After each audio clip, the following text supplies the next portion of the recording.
समुद्र में 3 दिन 3 रात तक भटकने के बाद एक आदमी ने अचानक गला घोंटा और अपनी माँ की गोद में सो रहे बेटे को घूरने लगा। भूख से परेशान वो आखिरकार खुद को रोक न सका। इस खतरनाक पल में एक महिला ने फौरन चप्पू उठाया और उसकी पीठ पर वार किया।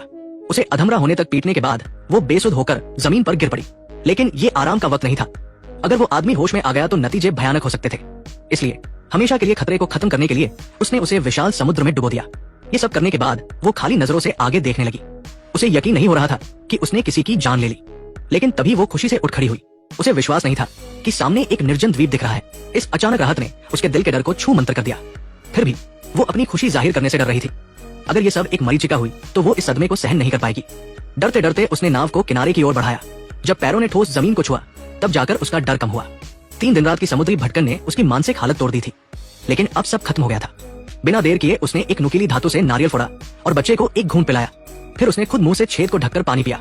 एक बूंद भी बर्बाद नहीं होने दी। थोड़ी ताकत मिलने के बाद उसने लंबे समय तक भूख मिटाने के लिए खाना और पानी ढूंढना शुरू किया।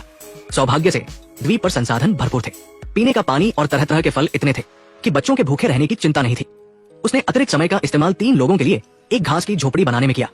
हालांकि वे नए नए आए थे, लेकिन ऐसा लग रहा था जैसे वे यहाँ की जिंदगी में ढल गए हों। अब सबके फोन की बैटरी कितनी है कमेंट में बताएं। एक ही बैटरी प्रतिशत वाले दोस्त बन सकते हैं, लेकिन इस शांत दिखने वाले द्वीप पर खतरे अभी भी थे।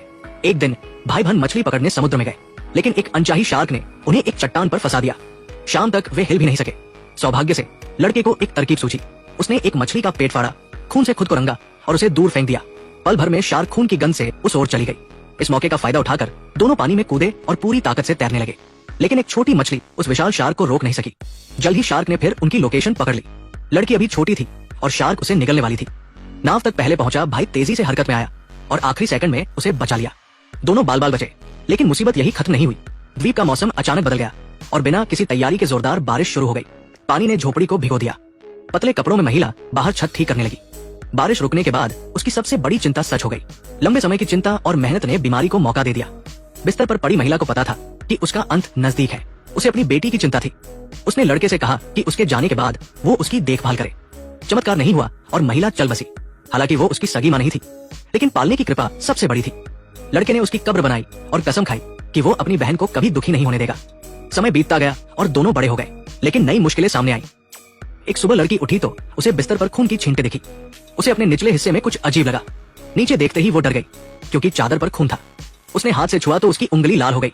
वो घबरा गई। उसे नहीं पता था कि ये उसका पहला मासिक धर्म है। बिना अनुभव के उसे लगा कि खून मतलब चोट और शायद वो मरने वाली है। डर और बेचैनी उसके चेहरे पर छा गई। घबराहट में वो कमरे से बाहर भागी।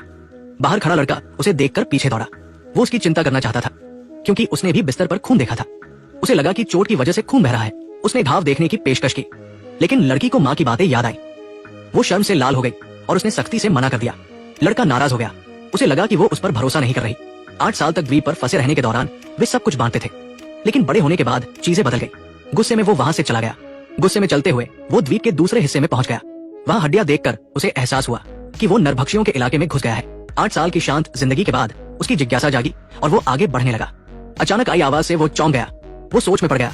तभी नरभक्षी चारों ओर से लौट आए। उनके कदमों की आवाज सुनकर वो घबरा गया और एक पेड़ के पीछे छिप गया। उसने कीचड़ से खुद को ढक लिया ताकि वे उसे न देख सके। रात होने पर उसने उनकी असलियत देखी।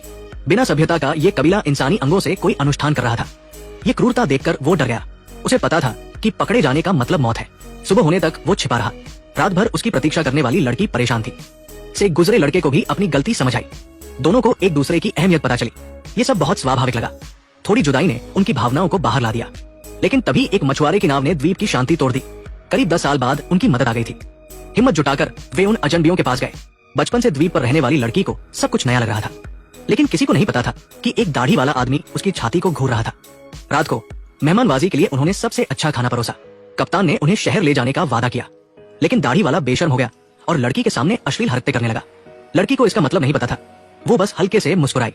अगले दिन कप्तान ने नए कर्मचारियों से सामान समेट कर जाने को कहा। जाने से पहले लड़की ने पहाड़ी झरने का आखिरी बार मजा लिया। उसे नहीं पता था कि एक आदमी उसे चुपके से देख रहा है। किनारे पर आने के बाद दाढ़ी वाले ने उसे छेड़ा। वो डरकर भागी और मदद के लिए चीखी। तैयार दाढ़ी वाले ने उसके बाल पकड़े और उसे झोपड़ी में ले गया। वो कुछ करने ही वाला था कि चीख सुनकर लड़का दौड़ा आया। दोनों भिड़ गए। दाढ़ी वाले के पास बंदूक थी, जिससे वो बेखौफ था। हथियार की ताकत देखकर लड़का भागा। वो उसे दूर ले जाना चाहता था ताकि लड़की को नुकसान न हो। अपनी चाल कामयाब होते देख उसने गहरे पानी में छलांग लगाई। दाढ़ी वाले की गोलियां खत्म हो गई तो वो भी पीछे कूदा। उसे नहीं पता था कि वो जाल में फंस गया। जल्द ही एक शार्क हलचल सुनकर आ गई। सालों तक मछली पकड़ने वाले लड़के की तैराकी तेज थी और इलाके की समझ थी। वो एक चट्टान पर चढ़ गया, लेकिन दाढ़ी वाला इतना खुशकिस्मत नहीं था। जब तक उसे समझ आया शार्क उसके पास थी। सब शांत होने के बाद लड़का और लड़की ने द्वीप पर ही रहने का फैसला किया। शहर की तुलना में यहाँ न कोई बुराई थी, न झूठ, न बंदूकें।